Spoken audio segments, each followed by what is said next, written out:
I guess Fridays are still going to be nuts. We are continuing to follow the breaking news story from the New York Times tonight that President Trump tried to oust the Attorney General this month, just before the Electoral College votes were counted in Congress. He apparently, according to the New York Times, planned to install and even tried to install a new attorney general who had pledged to use the power of the Justice Department to force the state of Georgia to void Joe Biden's win in that state. The president was only stopped from doing this when the entire top leadership of the Justice Department said that they would resign in protest if he went ahead with it. Here's what one former top official of the Justice Department, David Loffman, had to say about it tonight. He said, quote, "Before the insurrectionist assault on the U.S. Capitol, there was an attempted coup at the Justice Department, fomented by the President of the United States." Joining us now is David Loffman.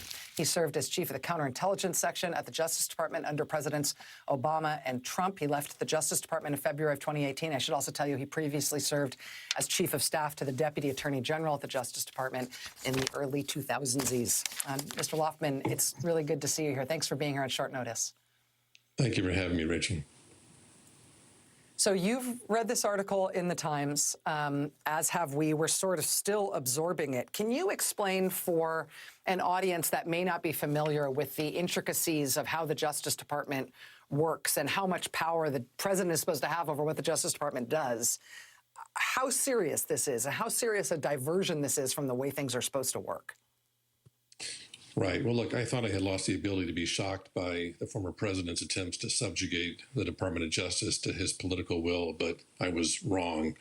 You know, we saw the coup attempt at the Capitol on January 6th. Little did we know that one had been attempted at the Department of Justice. It is completely irregular and astonishingly improper for the president to have put pressure on the acting attorney general to serve as an instrument of his effort to cling to power by bringing lawsuits or filing briefs in support of existing lawsuits by his political supporters to cling to power. And ultimately, it appears from this article to assist in an effort to derail the counting of electoral college ballots on January 6th. And had this worked, I mean, it seems like from Katie Benner's reporting tonight, it seems like this didn't work because the rest of the leadership at the Justice Department said they would resign in protest. The president was worried that would create such a kerfuffle that it might lead to more complications for him, more investigations for him, more trouble for him.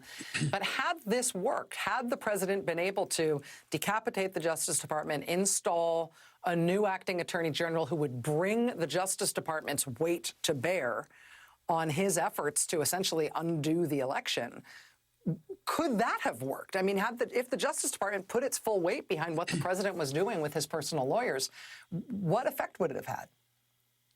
You know, I think it ultimately would just have been another hour of shame for the Department of Justice. It's hard to believe that district courts adjudicating these lawsuits, they might have been shocked by the Department of Justice joining the fray, but I don't think ultimately it likely would have mattered in their adjudication of these suits. So it's hard to see what the strategy was on the part of Mr. Clark or whoever else was advising the president as to why they thought this was a winning hand. It would have brought the department even further lower in the estimation of the American people.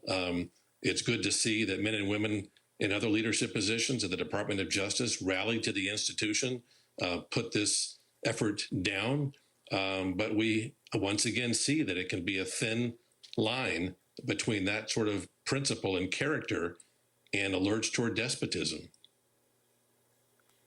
We have seen some interesting potential professional consequences for some of the lawyers who brought these cases for the president after the election. There's what amounts to a sort of concerted effort now in New York to try to have Rudy Giuliani lose his New York law license. We've also seen calls from high places for sanctions for some of the president's other lawyers who brought these meritless, frivolous, and in times sort of insane claims trying to undo the election in various states. If, in fact, the acting head of the civil division at the Justice Department, Jeffrey Clark, was part of that, wanted the Justice Department to be part of that, was willing to pursue those things as well, is there any is there anything improper about his own actions here? Is he potentially looking at any trouble himself for having jumped on board this train? Well, that would be left to the assessment by whatever bar to which he is admitted. Arguably, his efforts at a policy level to push this forward may not be as egregious as lawyers who actually signed their names to briefs filed with the court. But look, it is an hour of ignominy for Mr. Clark, and astonishing, too, that as a former colleague of Mr. Rosen's in private practice and as someone reporting to his boss, Mr. Rosen, he was trying to undermine Mr. Rosen and the entire Department of Justice to facilitate the president's desperate bid to hold on to power in the closing days of his administration.